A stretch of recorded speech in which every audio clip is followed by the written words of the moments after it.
I am a little surprised it took us this long to cover an animated show in the ranking series. I am, however, not surprised that the first animated show we're checking out is Grizzly Tales for Gruesome Kids. This show has been one of the most requested shows for me to rank for some time now, which makes it all the more exciting that we're finally doing this. Except I'm a little nervous because this show really isn't my cup of tea. I think it just boils down to this being a children's show. Now, don't get me wrong. Just because something is intended for children doesn't mean adults can't find value in it. In fact, the best of children's media can find that perfect crossroads in which both children and adults are catered to. I already covered some shows I think exemplify this perfectly. What I'm saying here is nothing new. In fact, I'm sure you've heard other YouTubers have similar talking points, especially if you watch cartoon reviewers. But what I'm trying to get at here is that sometimes children's shows are truly just meant for children, and that's fine. It's just harder for me to get on board with because I'm 25. Damn. I'm sorry, man. It's not that old. I didn't mean to do that.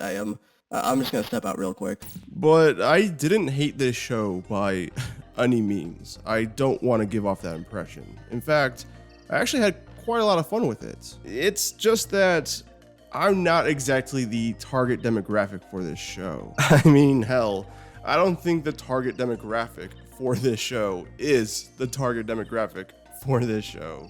What I mean is that, yes, this show is intended for younger children with all of its simplistic stories and toilet and gross out humor. While at the same time, this show is fucking brutal. I am honestly shocked at half of the shit they do in this show. I mean, a kid gets run over by a combine and blood and body parts go flying in every direction. There's also an episode where a barber cuts off the tongues of misbehaved kids and keeps them in a jar. Or another episode where a kid is force-fed until they explode.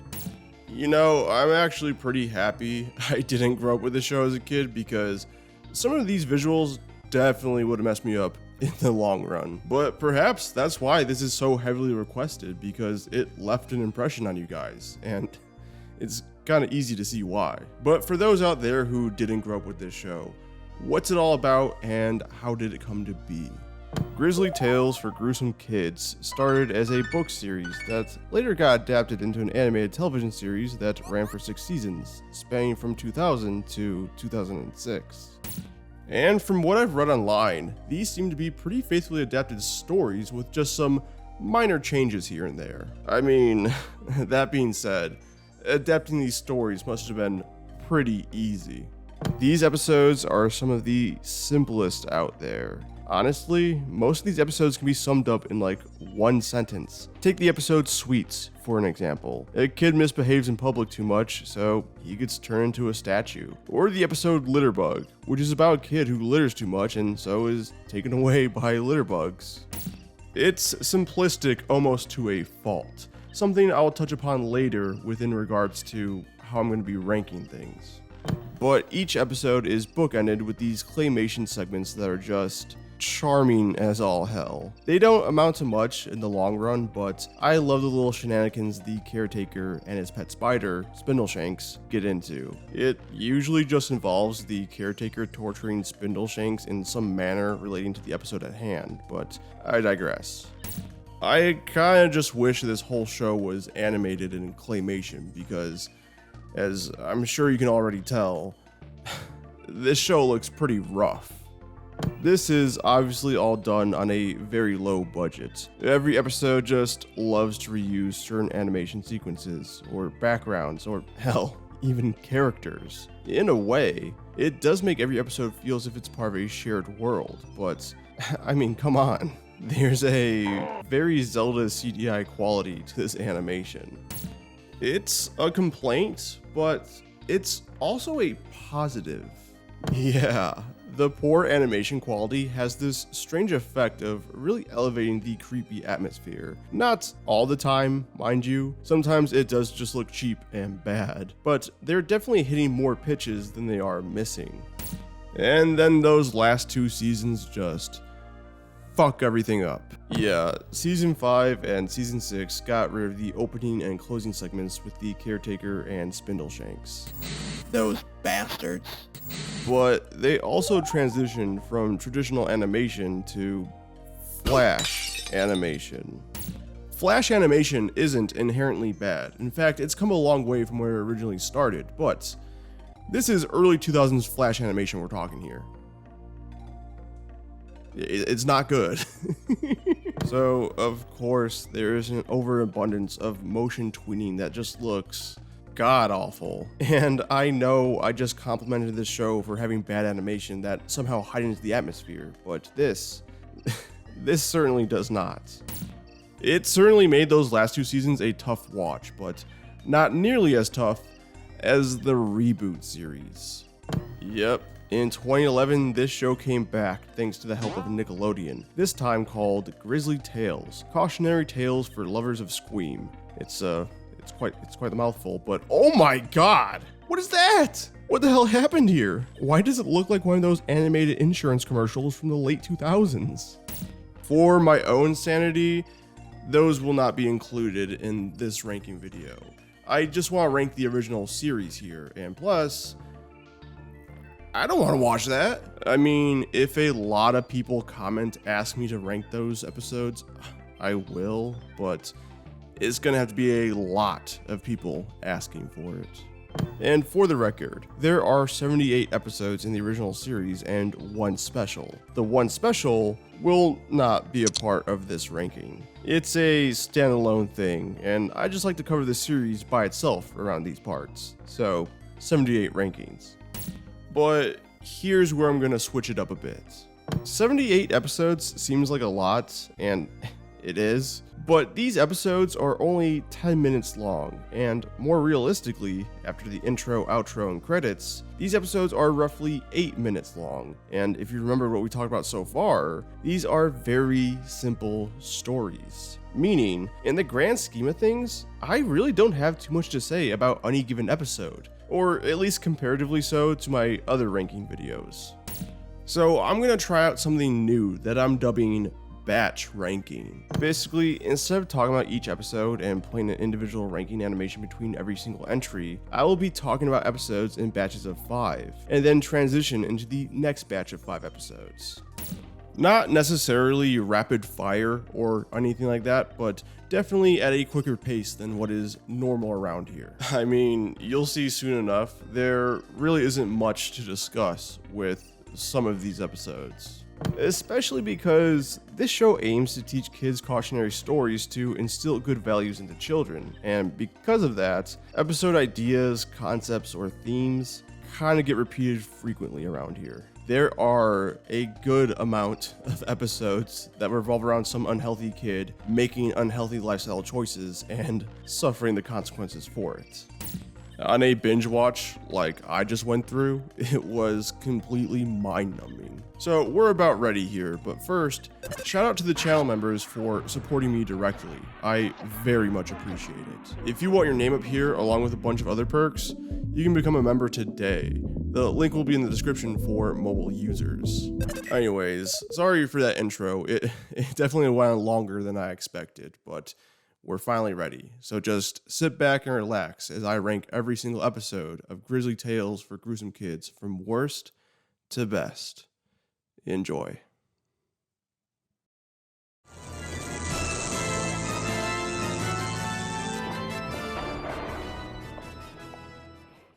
Here at the bottom is probably one of the most forgettable episodes in this show's catalog, and by far the least scary episode. This one's about a girl who doesn't like to study, but fortunately gets a ghost to take the test for her, but unfortunately still fails the test because the ghost also doesn't like to study. I know these are simple stories, but even then, this one's just super simple. Also, just a lackluster twist. The test in question is a history test, and the ghost in question died 100 years ago. I thought the final closing note would be that the ghost failed the test because they died before any of the stuff that appeared on the test even happened. I mean, even if that was the case, it wouldn't have helped out that much. A bad grade is the scariest thing in this episode, which to kids may be scary, but not for me, at least anymore. Coming in at 77 is The Princess's Clothes. This one suffers a similar fate to the previous episode. It's about a girl that likes high-end fashion and refuses to wear anything else. But one day, she gets a pair of cursed scissors from an evil witch, and then those said cursed scissors proceeds to cut up all the kids' clothes, leaving her with nothing to wear. Oh man, is the whole series gonna be this dull? No, just these bottom ranking episodes are. But this was the episode that made me decide to do this video in the batch ranking format because, like, what am I supposed to say? Listen, me, you, and your roommates that can hear this video playing through your bedroom walls right now all know this shit isn't scary.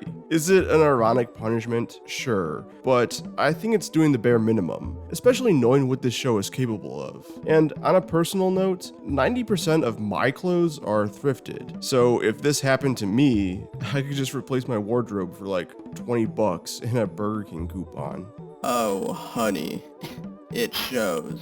I liked it better when you weren't a character in these videos. At 76, we have the Urban Fox. You can already probably guess the main complaint here given this running trend, but this one doesn't even make an attempt at being scary. It's just about these two upper-class kids who want this one girl's pet fox, and then proceed to hunt down said fox in various different ways, all while slowly causing chaos everywhere they go as the fox outsmarts them at every turn. It's completely wacky and chaotic, and given that this is aimed at a younger demographic, it's just not for me. This episode feels like shit I would watch during the daytime when I stayed home sick from school. I can appreciate that this show can venture outside the bounds of horror, but at the same time, once you take away the horror elements, this show really is nothing special. Here at 75, we got Prince Norman, another episode that is just rather lackluster. It's about a prince that is accidentally named No Man instead of Norman, and so he becomes invisible. It's just nothing special, and one episode where I don't really know what the lesson is here. I guess name your kids accordingly, or you'll have to make a human flesh mask for them to stay visible. Which, hey, at least there's a little creepy visual there at the end. So this episode isn't completely without its scares. Well, actually, if we want to talk about scary, this episode starts with this old king taking some random girl and forcing her to have his baby. I don't want to be one of these guys who are all like, how did they get away with this over a children's show? But genuinely, how did they get away with this? Then again, I guess if you're a kid growing up in the UK, you would have to learn about all of England's different kings over history, and nobody's really touching how bad King John was. But I digress. It's just a painfully boring episode. At 74 is Monty's Python. Outside of the cute little title, this is one of the most annoying episodes in the entire series. It's about an older brother who loves to torment his younger sister with his pet python. The snake just eats everything near and dear to her, and every single time that happens, which is a lot, this little girl lets out this obnoxious scream every single time. It is persistent throughout the entire episode, and it doesn't make my ears bleed or anything dramatic like that, but it makes me wish they would so I wouldn't have to hear this shit anymore. Also, this snake is continuously growing throughout the entire episode, leading you to believe that the older brother is finally going to be eaten himself. But no, he just gets locked up in the sewer by the snake. I get it's a subversion, but it's just one that didn't work for me personally. The only credit I can give this episode is that it is some good fun watching this snake slowly devour larger and larger objects as he grows in size. Kind of got a Katamari Damacy thing going on here. It just sucks that this is always followed by this annoying scream, because without that, I could see this one ranking a little bit higher.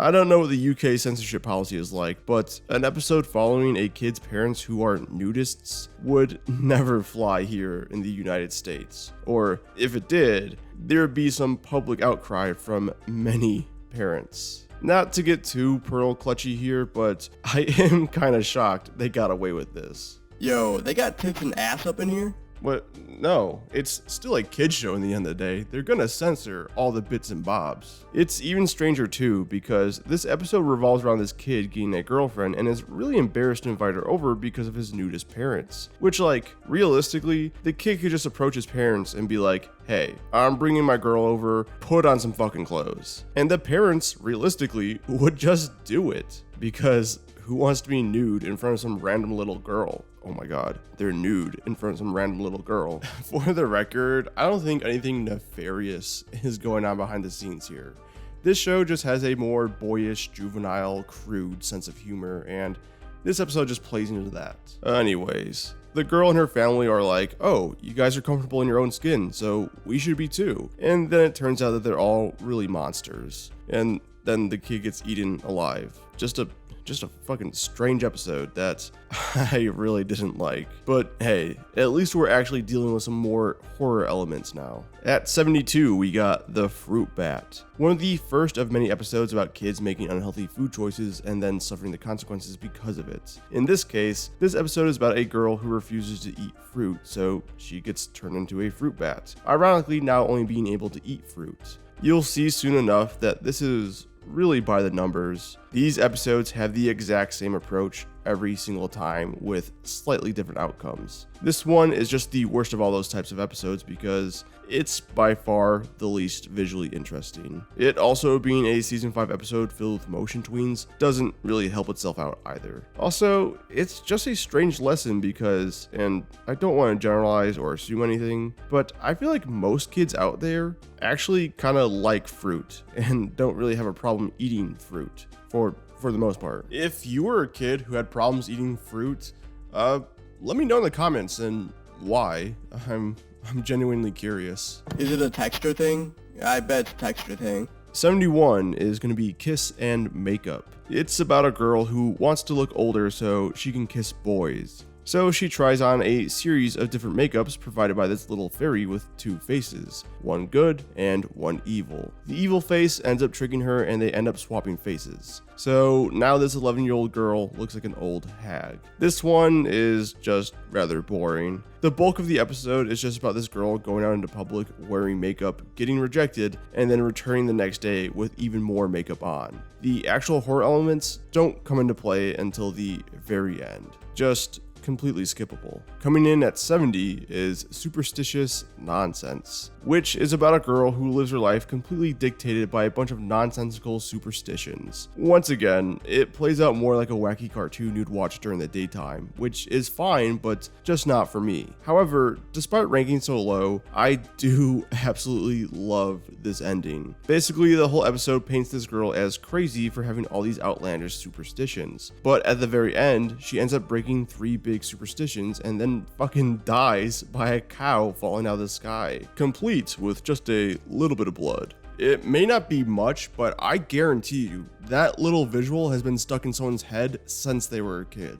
I just find it so funny that this entire episode goes out of its way to show how detrimental it is to believe in such silly superstitions, only to kill the main character because she broke 3 superstitions. And if anything, this episode only made kids more superstitious. But the ending alone can't save this episode because everything else beforehand is just kind of boring. At 69 is The Grubba Blub Blub. This one is about a girl who loves to lay in bed. So on a camping trip, after laying in, gets attacked by a bunch of grubs and even turns into one herself. Once again, just another episode revolving around unhealthy life choices. Not every one of these episodes revolve around diet, as you can see in this scenario. Sometimes they just revolve around the lack of physical activity. But not much to say about this one. Beyond that, I mean, there's this one shot in the episode that should be horrifying, but is ruined because of the flash animation. It's when the girl gets attacked by hundreds of little grubs in her tent. It's a nice little silhouette shot. I think the direction is perfect, but the execution just looks cheap.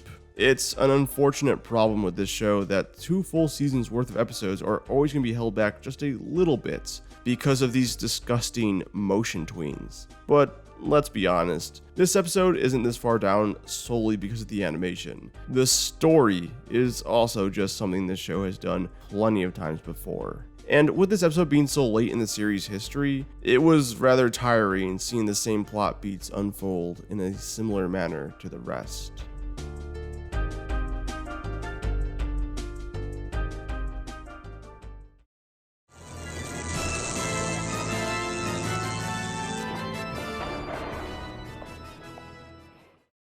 This one's a rather timid and basic ghost story. It's also an instance where I think the more grotesque animation style is a detriment to the overall story. You see, this episode is about a grandmother telling her grandson a spooky story where nothing happens, trying to show him that most things that go bump in the night can be explained in a logical way. It's rather cute, honestly, but when it's revealed that the grandmother is a ghost all along, it just doesn't work. I mean, she's over here telling this story and she's fucking plugging out her eye and fiddling with it. And the grandson acts like it's all normal. But the second she takes off her head, he shits the bed. Also, the character design of the grandmother is just scary as fuck to begin with. So, revealing at the end that she's a ghost is somehow less scary for me. Like, I don't know. Scary creatures are far more frightening when they are tangible than if they are ethereal. But that just might be a me thing. At number 67 is why boys make better burglars. Hey man, I see you typing out that little 6-7 joke in the comment section right now, but just check this out real quick. You recognize that? That's half of your IP address. Be careful how you play your cards next. But this is another story that doesn't even try to be within the realm of horror. It's about a family of burglars getting up to burglar shenanigans. It's not my cup of tea in the slightest, but I did have a little bit more fun with this one than its other non-horror counterparts. I can't quite pinpoint why though. Maybe it's just because this one was near the end of the series and I could finally see the light at the end of the tunnel and thus regarded this one in a much more favorable way, but don't get it twisted. It's still nothing to write home about. At 66, we got the decomposition of Delia Deathbridge. This one is about a girl who is constantly told she's a genius by her parents, so she never does her homework. Until one day she gets a substitute teacher that assigns a homework assignment in which she has to write a scary story. Having never really done homework before, she leaves her story incomplete, and thus the monster from within is out to get her. Under any other circumstances, this actually sounds like a pretty good plot, with plenty of room for creativity. So,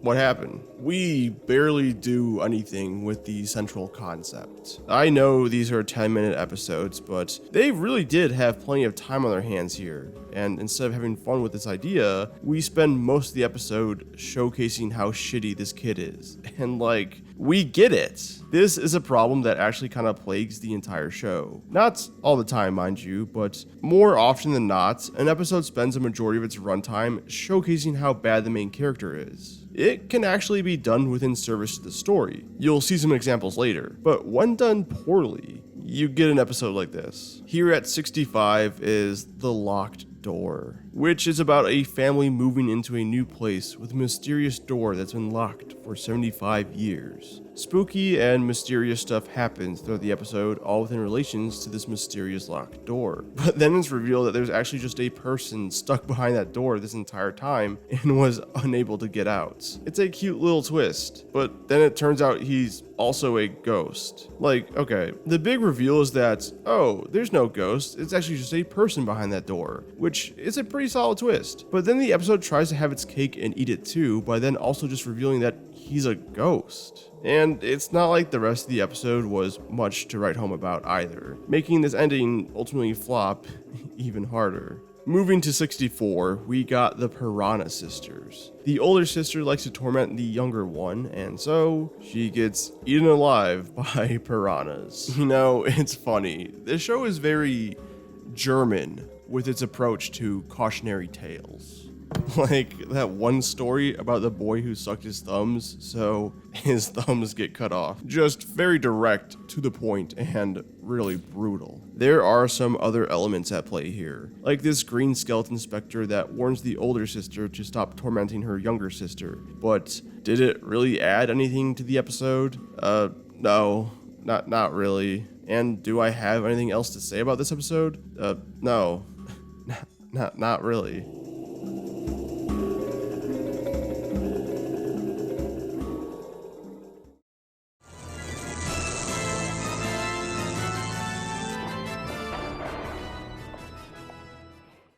This one's kind of a riff on the Jack and the Magic Beanstalk story, but just a lot more messy. It's about this poor mother and son who have this rather thin cow, but they also have this miracle seed that makes grass grow insanely fast. Thus, they can finally feed their cow and get it back up to a healthy weight again. Until one day, this girl becomes the son's girlfriend. And those are massive air quotes around girlfriend. In actuality, she's just using this poor guy to steal beauty products from his place of work, which gets him fired. Desperate to keep the relationship alive, despite her very blatantly using him, he offers her this magical grass seed for her hair, which works a bit too well, and then she promptly gets eaten by the cow. And now the mother and son make a living by being a part of a freak show. Honestly, I commend this episode for actually packing so much story into just 10 minutes. I know I said these stories could be summarized in 1 or 2 sentences, but I guess this is one of the few exceptions. Now, does that make this episode good? Fuck no. There's just one too many elements going on here for me to properly care about any of these characters. It's hard to get invested into a story when it just moves by so fast, which is funny. I know. It's kind of the opposite complaint I have for other episodes. Most other episodes just kind of end up being repetitive, showcasing one aspect over and over and over again. And despite being the exception, it just has a list of other detrimental qualities unique to itself. At 62, we got Revenge of the Bogeyman, and this is just a type of episode I could never get into, even as a kid. That being explicitly gross out episodes, usually centered around some bodily fluid or unpleasantries. You know, it's one of those things that is always explicitly marketed towards children. Or more specifically, young boys. From video games, books, board games, toys, you name it. It's been on the market at some point. And I never knew who that market was because when I was a child, I never found that shit funny, nor did I know anyone that did. Maybe there was some market research done in the 70s or something that said kids find boogers fucking hysterical, and then that just rippled throughout time.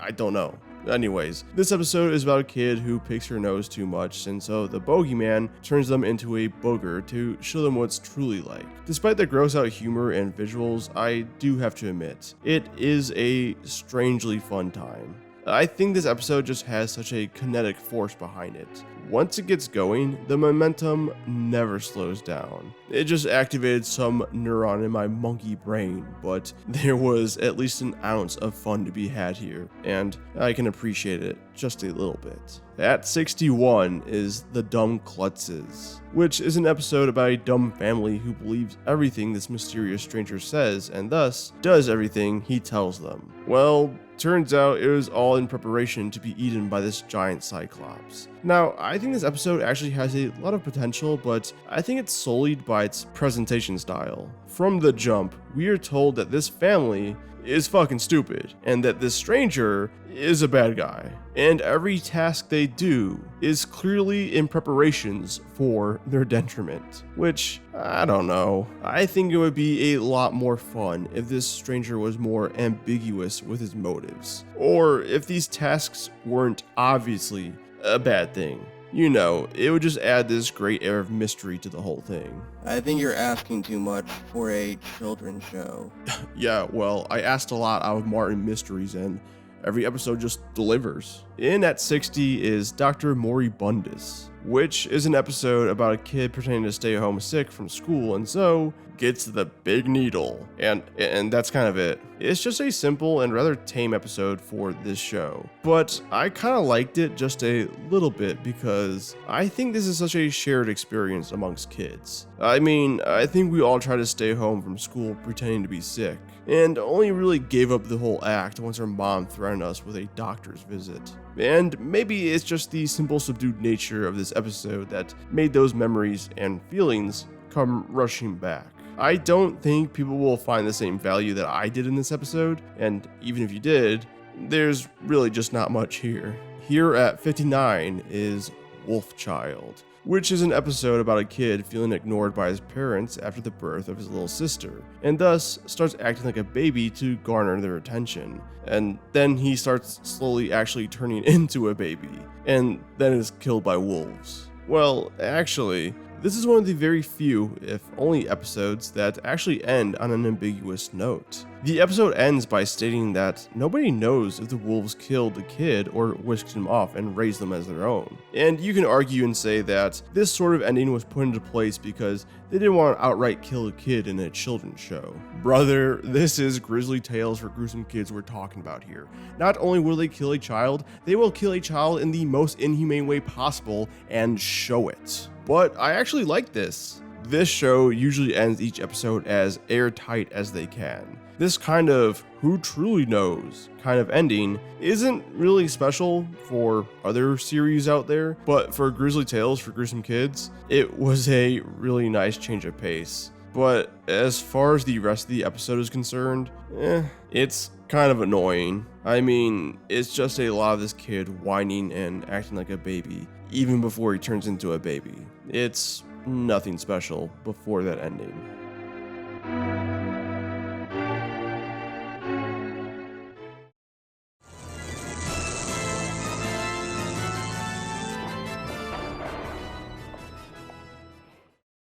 This one's a fun little time capsule. It's an episode that's centered around a little girl who blackmails people by using her fancy phone camera. A cell phone having a camera is treated as this big thing, and that's because back in the mid-2000s, it was a big deal. It's just funny how time changes because now I don't even think there's a phone on the market without a camera. But yeah, she blackmails people with photos and then she herself gets trapped in a photo for the rest of her life. It's like that one Stan in part 4 of JoJo's. But this episode is fine. I think it works better in retrospect as a fun trip down memory lane more than anything else. At 57 is Her Majesty's Moley, which is an episode about a father and daughter killing moles in their backyard. But the moles get revenge by just straight up killing the father, who also just happens to be the fucking prime minister for some reason. I don't think it really serves a purpose other than acting as a way to naturally work in the queen into the episode, which also doesn't do much but put the main character into jail. So she could then turn into a mole herself because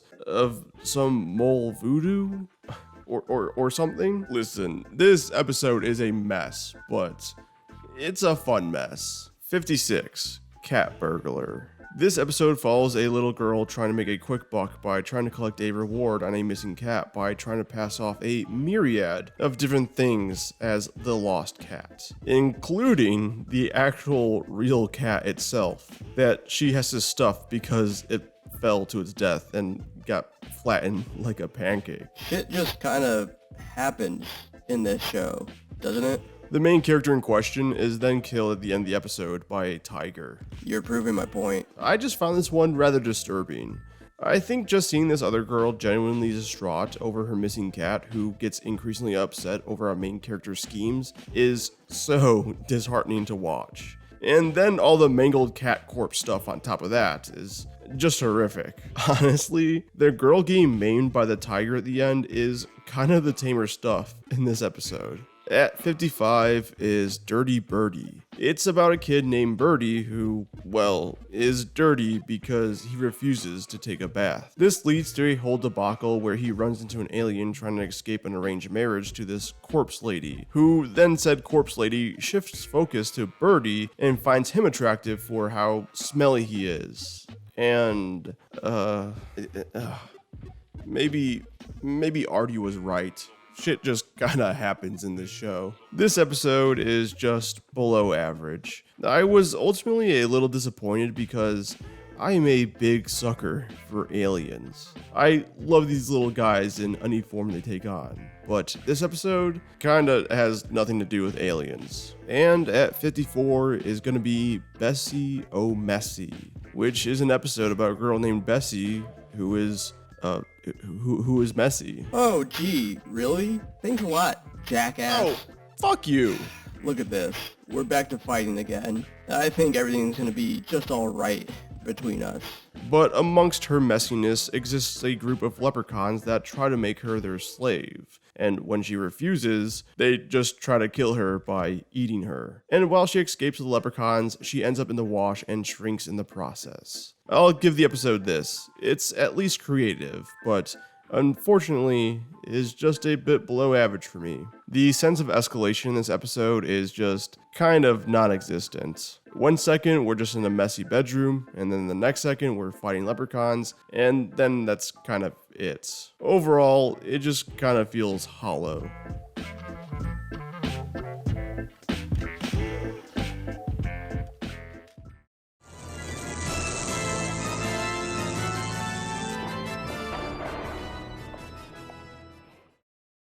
It's been a second, but this is yet again another episode without any real horror elements. It's about a kid who becomes a soccer team's mascot and becomes a local celebrity. Or rather, he thinks he's a local celebrity.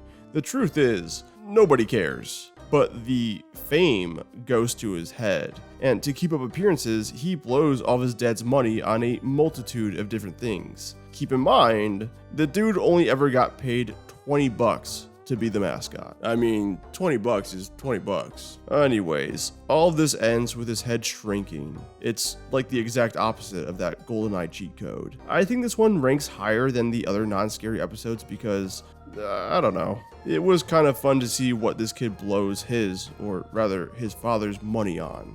At 52 is The Watermelon Babies, which, when I first heard of this episode's title, I immediately thought of that one animated short film. But this episode is about two sisters who live in the fucking post-apocalypse where water is a scarcity. But the way they live, you wouldn't be able to tell. But in the end, they get turned into nice, juicy watermelons, which all the other kids just devour. Just a rather simple story that falls into the show's biggest trap of just showcasing how terrible these characters are far too much, when the real meat and potatoes of the episode is saved for the very end. At 51 is William the Conqueror, which is centered around a kid who loves destroying conker trees when one day this gardener gives a kid a little conker plant and is advised not to touch it or he will be devoured and turned into a conker himself. The kid plans to use this on his enemies that he apparently has, so he feeds it every day, all while being very careful not to touch it. But the gardener says, fuck all that, and tricks the kid into touching the plant, thus sealing his fate. A completely average episode that is only really weighed down by its animation quality.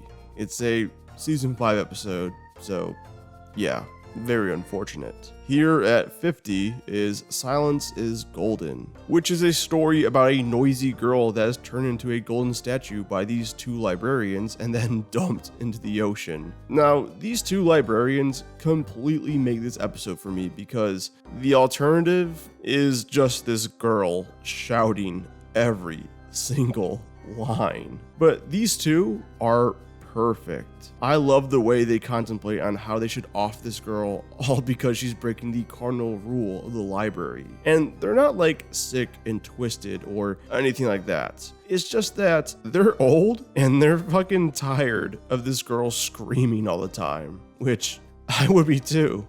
Killing somebody because you find them annoying is so funny to me. In a fictional sense. In a fictional sense. And at 49 is The Spaghetti Man, a story about a kid who refuses to eat any of his dinner, who is then turned into lasagna noodles by the Spaghetti Man and then is cooked into a lasagna. Is it messed up to say that This episode made me more hungry than it did scared. I mean, there's so much noodle talk surrounding this episode. I don't care if these kids are locked up getting turned into a bunch of different noodle shapes. I want some damn ravioli by the time this is over. But I think that's what makes this episode so fun. Not too much fun, mind you. It's still ranked rather low. But I would still argue this is just an average episode. At least the Spaghetti Man himself is a prominent threat throughout the entire episode and isn't just saved for the final minutes, unlike some other episodes in this series.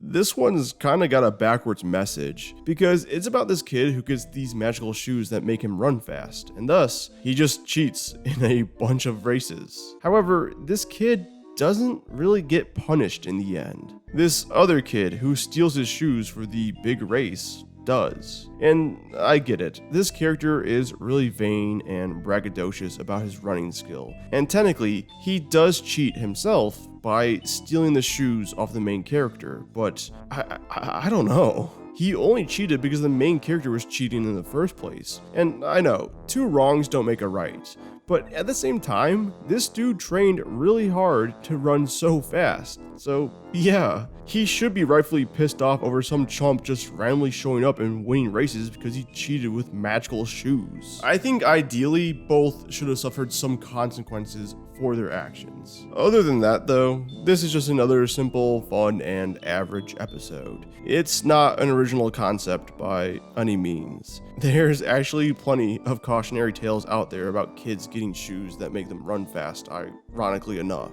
I mean, hell, I think Jimmy Neutron has an episode about this concept, which is totally fine, but you've probably seen this story done better elsewhere. 47 is going to be the Weather Witch. It's an episode about this kid who loves to prank old people with like snow and icicles like a fucking psychopath. But all of his mischief, or let's be honest, criminal assault, catches the attention of the Weather Witch, who just freezes the kid to death, and then he crumbles into a bunch of little ice particles, like a Sub-Zero fatality. Once again, just another somewhat simple and average episode that doesn't really have too much going on. But if there was ever a kid in this show that deserved the horrific end the most, it would definitely be this guy right here. At 46 is Knockdown Ginger, which is an episode about ding dong ditching, which just makes me wonder why this episode is even called Knockdown Ginger. Well, apparently in the UK, what us Americans refer to as ding dong ditching, they refer to as Knockdown Ginger. What the fuck? I don't want to be one of these ignorant Yanks that makes fun of British nomenclature, but at the same time, ding dong ditching is such a better name. It's got triple alliteration, motherfucker. Okay, you're coming in a bit hot. But yeah, these kids are ding-dong ditching their neighbor next door because he has a large insect collection that just kinda swarms around the neighborhood. And I'm sorry, I'm kinda on team kids here. This looks supremely annoying to live next door to. I just know if I lived next door to this type of guy, I would find random bugs throughout the house and it would just piss me off. Anyways, as per tradition around here, these kids are killed in one of the most horrific ways possible. In this case, they are eaten from the inside out by termites, just leaving hollow bodies behind that eventually collapse into dust. I mean, holy shit. That ending is really doing a lot of heavy lifting because the rest of the episode is fine, if not just a little redundant. At 45 is Sweets, which is an episode about a kid that misbehaves in public, constantly pestering his mom for some candy. Well, one day, he falls for one of the oldest tricks in the book and follows this man into a store as he promises him some free candy, and thus, he gets turned into a doll, never to be a public nuisance again. This show is rather simple, but this is definitely one of the simplest episodes, which isn't a bad thing. It just leaves me with not much to say. Overall, it's just average. 44 is The Lobster Scream, which is an episode about a selfish girl who gets everything she wants, including this lobster costume that she really wants for some reason. Well, she doesn't even want it, she just kind of wants to wear it.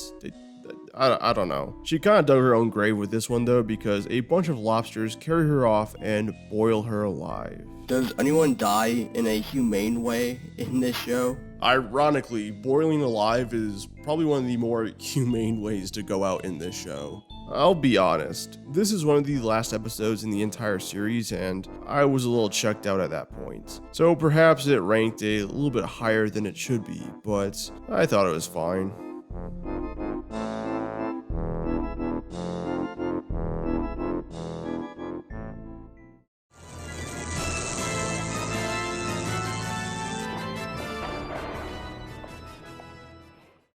This one is quite literally that one German story about the thumbs, as this kid refuses to stop sucking his thumb, so the pie man pays him a visit, with the intent to cut off his thumbs and use them to prop up his pie crust while they bake. I'm no baker, but I don't think that's a thing. I know there's pie stones, but those serve a completely different purpose. Anyways, the kid still refuses to stop sucking his thumb, so the pie man just says fuck it, and throws the whole kid into the pie and cooks him alive. This episode's ultimate problem is that a majority of the episode is just these parents trying to stop their kid from sucking on his pacifier in a myriad of different and wacky scenarios that are just whatever. The pie man really just needed to be the through line here, because whenever he's actually involved in the story, either physically or through spoken word, almost like a myth, it's a great unnerving time. At 42 is Burger Skip, which just sounds like some speedrunning terminology.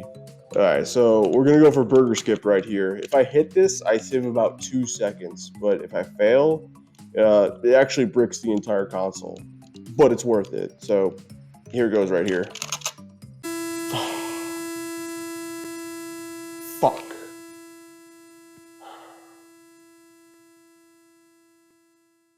Now would actually be a really good time to read donations. But it's actually an episode about the CEO of a burger chain restaurant who wants to bulldoze the fucking rainforest so he can have more room for cattle. I was gonna make a comment at how cartoonishly evil bulldozing the rainforest is for profit, but I wouldn't put it past any real life CEO at this point.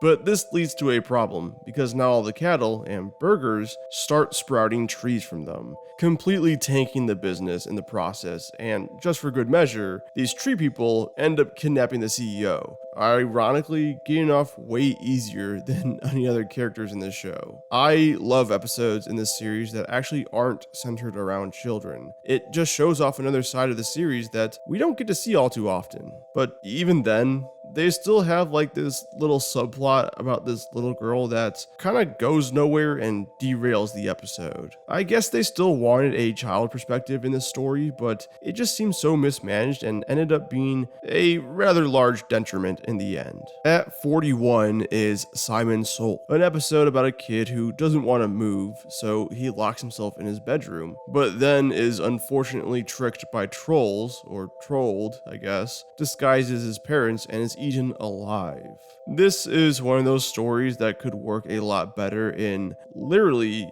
any other children's horror show, because the process of moving as a kid is such a real ordeal for kids to go through. It's a premise I think requires a lot of nuance, something that this show definitely lacks with its breakneck pace. But for what it is, like I've been saying around these parts so far, it's just average. At 40 is The Butcher Boy. It's an episode about this kid who steals another kid's bike. As the title suggests, this kid who got his bike stolen is the son of a butcher, and therefore the thief is chopped up and turned into sausages. Kind of realizing now that there's a lot of episodes in this series where the kids just kind of get turned into food. There's also this weird little thing at the end of the episode where the butcher boy reveals that he, his dad, and his granddad are all one person. It doesn't make any sense, comes out of left field, and just goes nowhere. It's such a pointless reveal, it's rather baffling. I mean, it didn't outright ruin the episode for me or anything like that. It was just worth pointing out. At 39 is Fat Boy with a Trumpet, a rather straight and to the point title. This story is about a kid who bullies, well, a fat kid with a trumpet, and in the end he becomes a victim of happenstance when he is struck down by lightning. The trumpet he steals and pretends to play is used as a conductor for the lightning. This is one of the very few episodes where nothing overtly supernatural happens. I mean, it's an act of God essentially that strikes down the bully character. It's not like there's some lightning ghost going around trying to off bullies or whatever. I think this just had a really nice build up. And that final scene where the thunderclouds slowly creep their way in is rather nicely done. I think ultimately it just lacks a little oomph. Also, yeah, the kid's bully is gone, like straight up turned to dust, but also so is his trumpet. And those instruments ain't cheap, so that just kind of sucks for him.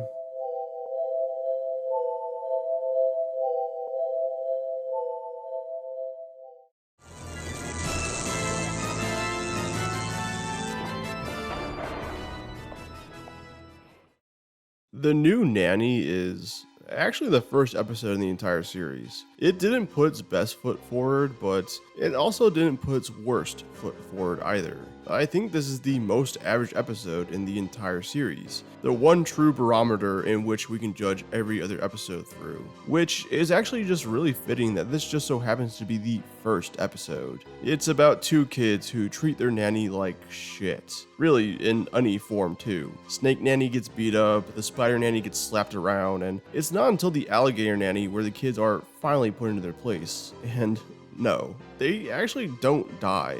They get eaten and then emerge from eggs, which that's not how that works. The actual ending is somewhat subtle in a way this show never really returned to. These kids' original human nanny comes back to work for the family, but this time with accessories, like a handbag, but made out of the skin of all the animal nannies that babysat these kids throughout this episode. I think somewhat implying that this nanny killed all the other nannies, which makes her the most dangerous one out of the bunch. I really like this ending. It just sucks that this show never really bothered to do an ending like this again. Then at 37, we got Tom time.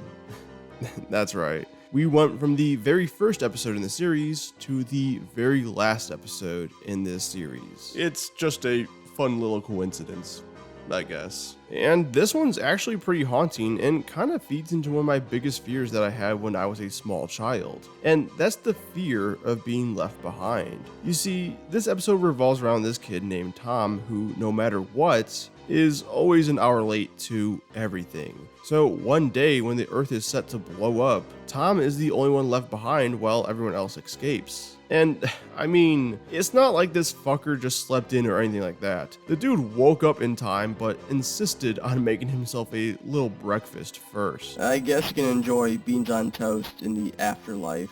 Funnily enough though, even once the world blows up, Tom is still left in his own time bubble, I guess. Which doesn't mean he doesn't die, it just means he dies exactly 1 hour after the earth blows up.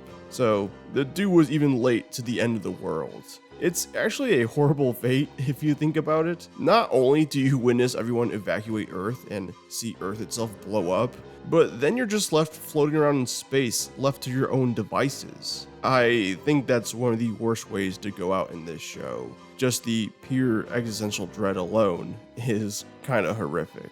At 36 is The Top Hat, which is about a boy who just really fucking loves his top hat and wears it everywhere, which leads to this thing just falling apart. So, trying to find a replacement, he steals a magician's top hat at a birthday party and gets trapped inside for the rest of his life. This one's just a simple, clean, and fun episode. The magic hat actually grants wishes, so this kid wishes for a lot of different things, and it's just a fun sequence, but why not just wish for your old top hat back?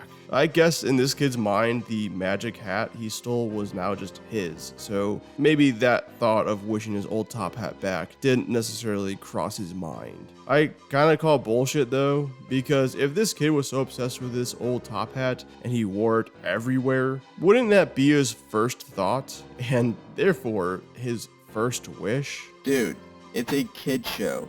It ain't that serious. Dude, we're a YouTube channel. Anything we say ain't that serious. At 35 is The Broken Down Cottage, which admittedly is a solid episode, but just a little forgettable for me. It plays out like a classic ghost story. It's about these two kids making prank phone calls, and not to like their friends or local pizza places, but to like emergency services. And they hit the whole spread: police officers, EMS, and firefighters. I guess they could have prank called poison control, but that's besides the point. Anyways, they burn alive in a house fire, and this one's parents are super confused because their kid just called them to pick him up. That phone call only went through because they're now ghosts. Ooh. So it's a bit of a ghost story with elements mixed in of The Boy Who Cried Wolf. Solid time all around, just nothing too special. And at 34 is The Old Tailor of Petting More. This episode is a lot like the episode The Princess's Clothes, but just done better. Because, yeah, it too revolves around a kid who's obsessed with fashion and refuses to wear anything that isn't what he deems stylish. The difference though? There are some actual horror elements at play here, and more importantly, drastic consequences for our main character. This old tailor ends up tricking the kid, and the two end up swapping skin, and this is honestly pretty horrific, which is kind of ruined by these gross-ass motion tweens. Yeah, the biggest thing holding this episode back is the fact that it's a season 6 episode, so it was animated in Flash. Maybe you could shrug this off a little bit, but the visuals are the crux of the scares here because this is essentially a body horror episode, which loses its punch when it looks so cheap.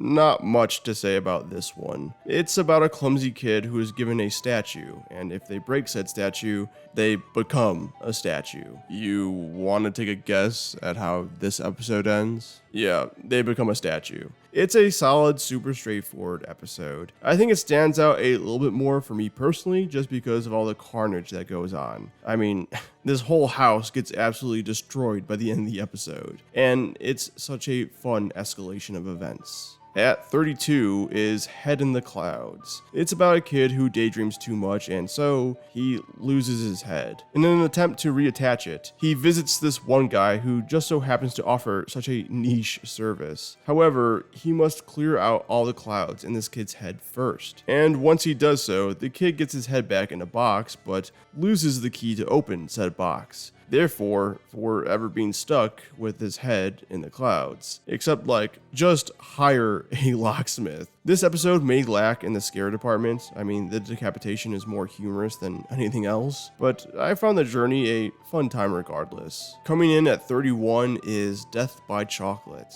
which is probably one of the grosser episodes in this series. It's a bit of a toss-up for me if these gross out scenes help in service to the actual story in a genuinely horrific gross kind of way, or if it's on the more juvenile side of things. I think it's right down the line. Obviously, the girl eating the maggot-ridden chocolate rabbit is gross in a way that heightens the horror elements. Same goes for her transforming into this fly and getting squashed by her own sister. But then all this persistent chocolate eating with fluids going everywhere is just gross in a way that is off-putting, but not in a way that is within service to the actual horror elements, if that makes sense to anyone. At 30 is The Gas Man Cometh. I tried to work in a joke about The Nightman Cometh, but I couldn't find a way to do it. Anyways, this episode is about a kid who loves making prank phone calls, and so the gas man pays him a visit and fills him up with helium, thus launching him up into the orbit because he was full of hot air.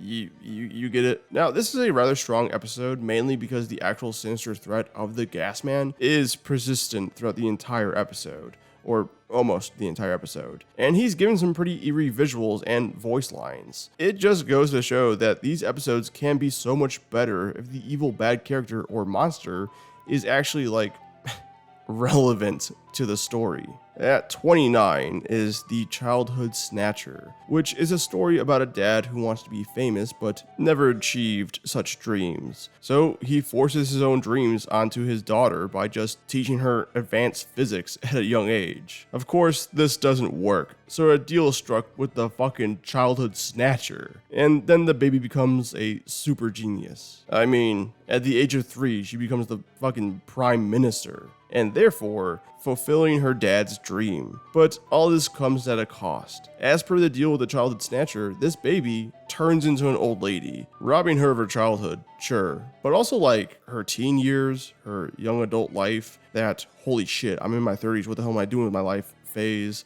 and so on and so on. Once again, one of the rare few episodes in this series where the focus isn't solely on the kid. A lot of it ends up kind of being on the dad. It just goes to show how much more introspective this show can get with some of its themes if it's not centered around children.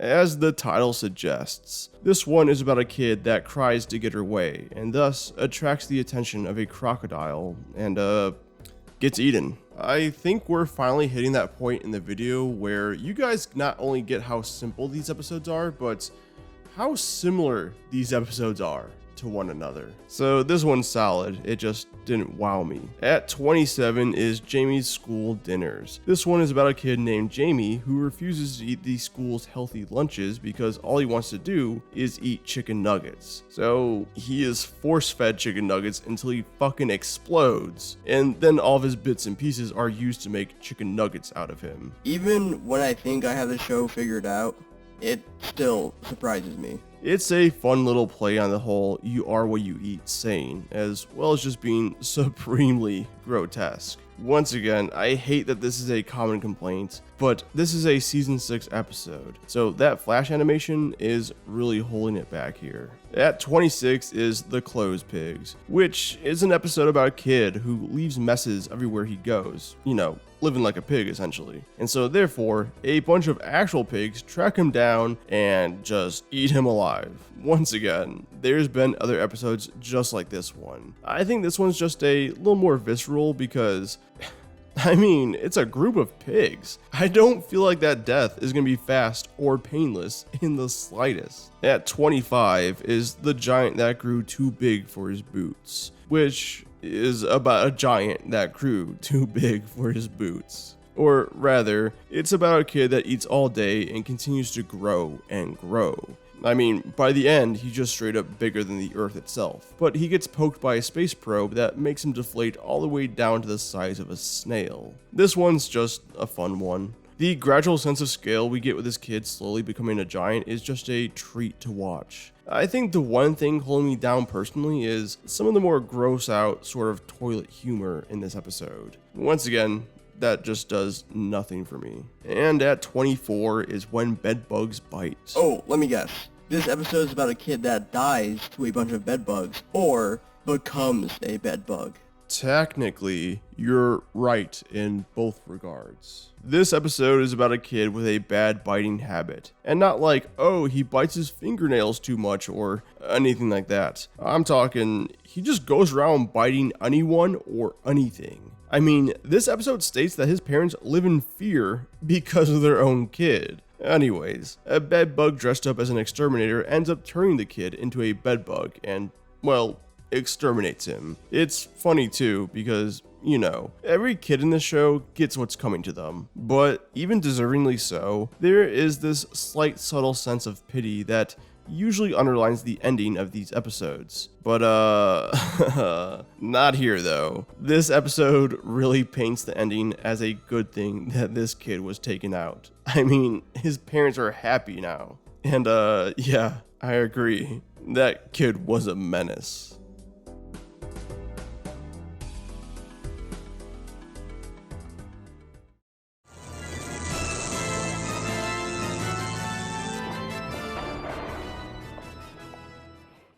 This is the first episode of Season 5, aka when this show started using Flash animation. I did not know this until after the fact, so it was a slap in the face to see this drop in animation quality. This did hinder my experience a bit on a first watch, but after learning that this change in animation was universal across all episodes in the last 2 seasons, my qualms were essentially leveled out. It's still a detriment overall. I mean, it just looks bad. But this episode is about a girl who mistreats and honestly just straight up tortures her teddy bear until one day the teddy bear comes alive and tortures her back. Wait, no, that's not what happens. The bear turns her into a stuffed doll herself, which lands in the possession of another random girl who goes on to torture her in a similar fashion to the teddy bear. So the cycle of violence continues, and not necessarily at the hands of the original teddy bear. It's essentially a doll come to life sort of horror story, but this time around,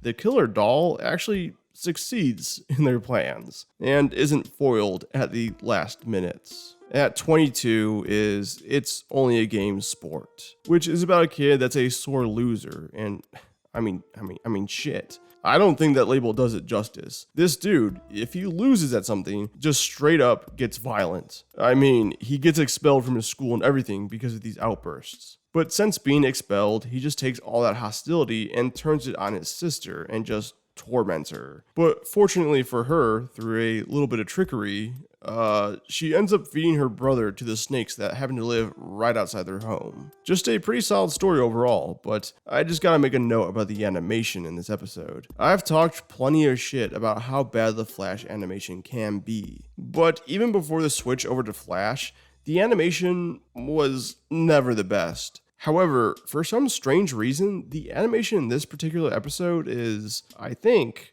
some of the best in the series. It's just so much more fluid and dynamic than other episodes. Maybe there was some storyboard artist working on this episode that was really trying to make a name for themselves with this one, but either way, this shit looks good. At 21 is The Barber of Civil, which is about a barber that cuts off the tongues of rude kids and keeps them in a jar, and the tongues keep moving after the fact, and gross. Straight and to the point with this one, I think just the visuals and concept really work wonders and make you squirm. I also just really like how the true intent of this barber is kept hidden for so long. I mean, these kids just think they're getting a haircut, and even when they see the jar of tongues, they can't really make out what they are exactly. I mean, one even tries to eat one. It's great having a villain so present within the story, but also just waiting for him to truly reveal his hand makes the build-up so good. There's a great bit of tension in an approach like this that I think works rather well. At 20 is Spoil Sport, which is an episode about an older sister telling her younger brother that the Tooth Fairy doesn't exist, which causes some beef with the real Tooth Fairy who steals her teeth. Not necessarily as a form of payback, but also because her tooth kingdom is under attack by some bacteria, and she just needed her teeth to fortify the place. British show. Episode about teeth. British teeth.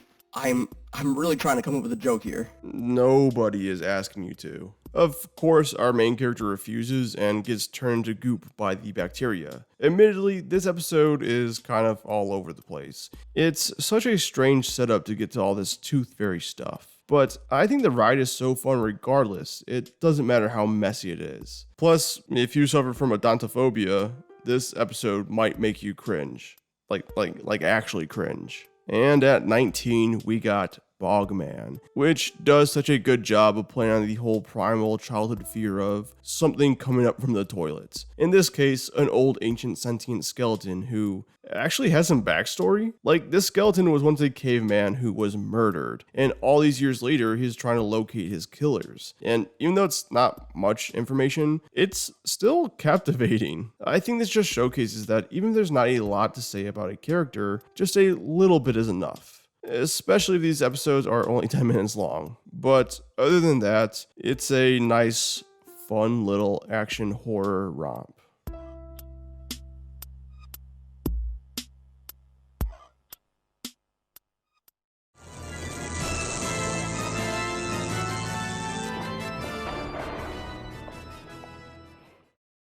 Clown or puppets? What do you fear most? It doesn't matter because this episode has both. Have fun watching this one if you fear both equally. But this one's about a lazy kid who starts to be haunted by this clown puppet because he's so lazy, and then eventually becomes a puppet himself, and also no longer has free will for the rest of his life as he is controlled by the puppet master in the sky. It's one of the only times in this series that I will actually give a compliment to the flash animation. I think the motion tweening actually makes all the puppeteering stuff not only feel a little bit more authentic, but a little bit more creepy as well. Maybe it's just the rather eerie tone this episode strikes, doing more of the heavy lifting than the animation, but hey, you gotta take the compliment where you can get it, I guess. At 17 is The Upset Stomach, which is about a girl that eats so much she wants and gets a second stomach. Not in her, mind you, but she gets another stomach as like a pet. A pet she abuses by overfeeding it, making it grow to astronomical sizes while it terrorizes the city, ultimately leading to her downfall. So this episode manages to be, yet again, another story about a kid making unhealthy life choices centered around food, but also manages to pull off being about the responsibilities involved with raising a pet. And they do both simultaneously very well. It's just rather nice. Still though, half of the story has been covered to death by this series already. At 16 is going to be Tag, which is about a kid that gets jealous of another popular kid, so he starts stealing things? That'll show him, I guess. It's a little ridiculous. It's like if I got mad at a friend for canceling plans at the last minute and then I go rob a liquor store.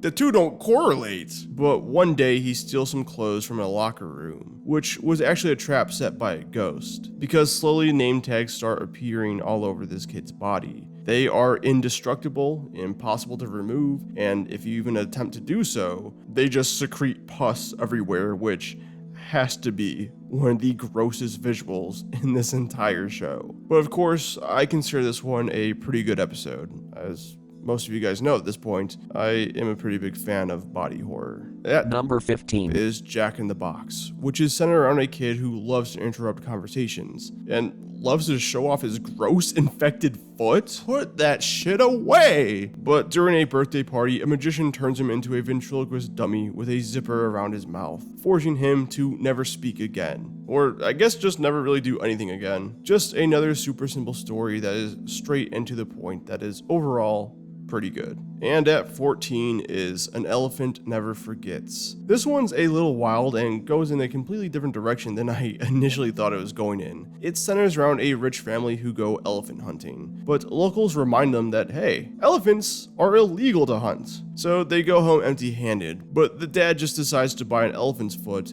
off the black market. Oh hey, I also bought some elephant foot off the black market. I actually got it right here. See, it's pretty cool, but like it gives me a headache. Oh, God, dude.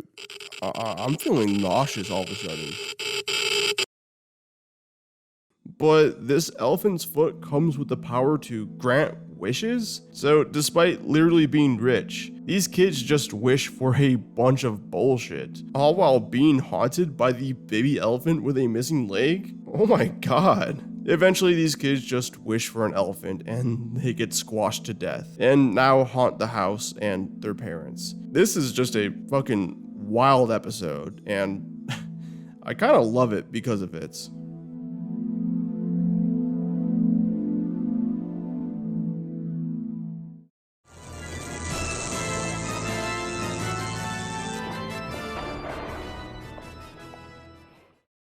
This episode has one of the funniest endings in the entire series. You see, it revolves around this kid who loves to draw on the walls, and despite maybe this behavior not being seen as good behavior, it's kind of justified here, because it's all just really a cry for attention because this kid's parents are just the fucking worst. They don't care about their son. They never talk to him and constantly demean him when they actually do. So when he decides to jump ship and live in the world with all these made up stickman characters, it's a good ending, but does have this kind of tragic, somewhat somber undertone. Like, this kid has no friends in the real world, and his parents pretty much hated him. So now he lives in a world of his own creation for the rest of his life.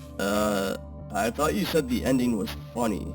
This just sounds depressing. I was getting to that. You see, I was a little perplexed because the parents are clearly the bad guys in this story, and yet, seemingly, nothing bad happens to them until the literal final seconds, where, over narration mind you, we are told that 3 months after this kid started living in his own world, both of these parents died in helicopter crashes. It is so abrupt, so tacked on, I couldn't help but to laugh. It is darkly comedic, and I love it. At 12 is Goblin Mountain, which is about a boy who has no respect for literature. And by no respect, I mean the dude just straight up rips out pages of books and throws them out the window. And well, some goblins catch wind of this and don't like it, and capture the kid and turn him into a tree so that he can be used to make paper for books. A rather fitting punishment. Too bad it was all a dream, but it actually isn't. Yeah, this episode tries to pull a fast one on you by saying it was all a dream, only to backpedal and say it actually happened. I guess it was trying to be a more ambiguous ending, or at least instill some amount of doubt into the viewers, but I just found it kind of hokey. Like, commit or don't. Luckily, the rest of the episode is still pretty good, that this kind of ending really doesn't matter too much in the long run. At 11 is Wellard and Willard, which is just a fun ass episode. This one revolves around this one kid who lies about every single thing. And one day, he lies about stealing the sun, and when he is rightfully called out, he begins his mission to literally steal the sun, which he actually succeeds in. Kinda got an Usopp thing going on here. Dude, you're such a weeb. What? You can talk about JoJo's all you want, but I can't talk about One Piece? But this is such a fun episode because incrementally, he has to steal parts of the sun and hide it underneath his bed. It is both cartoon logic and realistic at the same time, because slowly over the course of the episode, our main character gets worse and worse sunburn. The juxtaposition is just hilarious, especially when the police come knocking the door ready to arrest him for stealing the sun. It may not be scary, but it's a damn fun time for sure. And at number 10 is Recyclops. This one ranks so high just because it's got a Young Ones reference in it. Do any of you guys know about that show? It's a show my dad loved and showed me all the time growing up. If you get a chance, you should check it out. This one ranks so high because it's just a good episode. It's about a wasteful girl who, in her collection of waste, a robot comes to life which then proceeds to take the girl and turn her into a multi-purpose tool. Kind of like the Swiss Army Man. This one just feels like a B-movie in the best way possible. The animation is unfortunately the only thing holding it back. And at 9 is E-Boy. The title obviously coined way before what e-boy means today in the modern nomenclature. But it's about a kid that loves surfing the web so much that he actually goes through the process in which every non-essential body part is taken away, so he can more efficiently surf the web. Basically, he's just a brain, one eyeball, and a pair of hands floating around in a glass cube, which is just such a striking visual. In fact, this whole episode is just filled with real fun, creative, and striking visuals. I love when cartoons in the mid-2000s had an internet-centric episode. Not only is it nostalgic in today's lens, but it's almost always just super unique within the portrayal of the internet. I mean, maybe that's because the modern internet landscape is just so homogenized, and the old internet landscape, in comparison, just seems more creative and fun. But I digress. This is a great episode, and a fun journey to boot.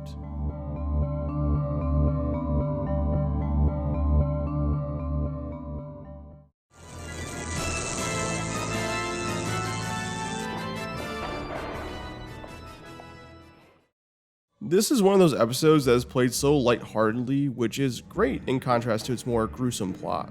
You see, this episode is about this kid who doesn't keep his fingers to himself. He just goes around touching everything and anything. And one day, he is kidnapped and held ransom. Every day the ransom is not paid, the kidnappers are going to cut off one of his fingers and mail it to their parents. But here's the problem. The parents are actually on vacation at the moment. So day after day, severed fingers keep getting mailed home. Eventually, once they do come home, they pay the ransom and get their son back, but their son no longer has any of his fingers. And they're all really fucking happy about it. Yeah, this is a positive ending. Now their son can't just go around touching random stuff. I just found this whole scenario darkly comedic. Even when the kid gets kidnapped, the kidnappers get fucking annoyed with the kid's antics. It's brilliant. At number 7 is Glued to the Telly.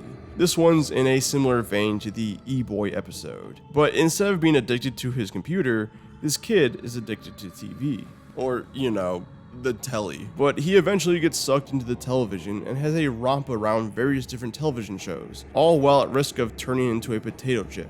Because he's a couch potato. And it's just the various different locations and characters that make this episode such a fun experience. At number 6 is Mr. Peeler's Butterflies. This one ranks so highly purely for that ending alone. This episode revolves around this kid who refuses to go to sleep. So in the middle of the night, he is visited by Mr. Peeler and his herd of butterflies, where he then peels off the kid's eyelids with a sardine can opener, and his eyelashes become butterflies. So that means Mr. Peeler's herd of butterflies are actually just other kids' eyelids.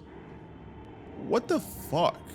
I don't mean to sell the rest of this episode short or anything like that. It's just that this ending is so grisly. And it's not explicit. You actually don't get to see anything. And given the style of the show, the eyelid butterflies are so simplistic, they come across as more disturbing in thought than they actually do visually. At 5 is The Litter Bug, which is an episode about a girl who litters so much, the entire UK gets covered in trash and she becomes public enemy number 1. So now it's a race against the military and a literal swarm of litter bugs on who's going to take out the girl first. So either way, she's dying in this episode. It's just a fun watch seeing this chaotic scramble as to who can intercept her first, either the British military or these monster bugs. Number 4 is Bunny Boy.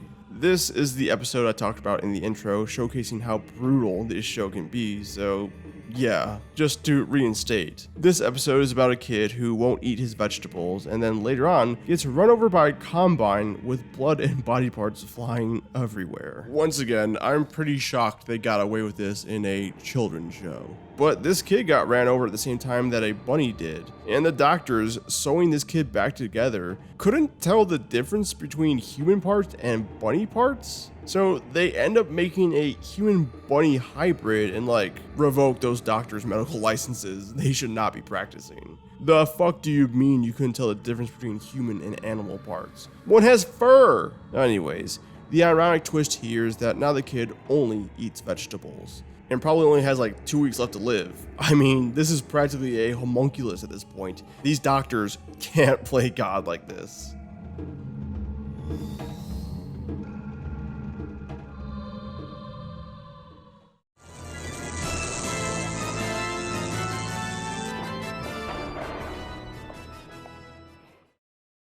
The Wooden Hill is actually a really tame episode. It's about a kid that's scared of the dark, and when passing through the dark hallways of his house, his imagination gets the better of him. There's no bullshit twist where it all ends up being real or anything like that. It actually ends on a rather sweet note between a mother and son. It's really just about a kid conquering his fear of the dark. It's got a really good color palette and overall just very wholesome. Honestly, this one just ranks so high because this kind of episode style is rare for the show.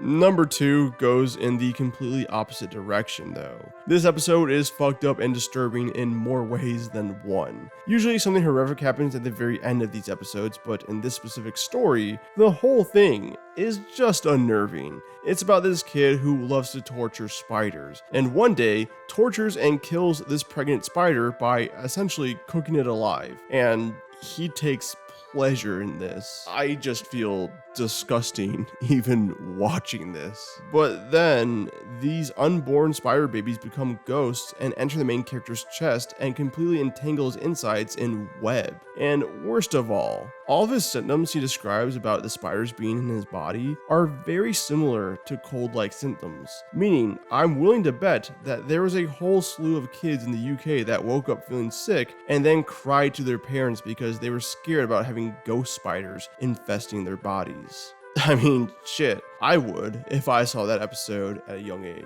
So overall, definitely the most disturbing episode in this series. And number 1 has to go to The Chipper Chums Go Scrumping. This episode to me is the best of the best of what this show has to offer. The humor in this episode is unmatched. This entire group of kids talk in a proper English gentleman accent. They have a diction from an older time, which contrasts perfectly when their situation starts to turn south. I mean, this episode is about these kids trespassing onto this apple orchard and eating some apples. And then the farmer comes out and point blank shoots their fucking dog with a shotgun. God damn. I mean, it happens off screen, but shit. However, these kids' proper dialect still remains the same. It doesn't undercut the gravity of this moment, but rather heightens it with humor. But then all these kids just die because the apples were recently sprayed with pesticides and the farmer just decides to take the corpses and turn them into cider. Fuck it. Why not? It's just a perfect episode, and one that I truly and earnestly just love to death.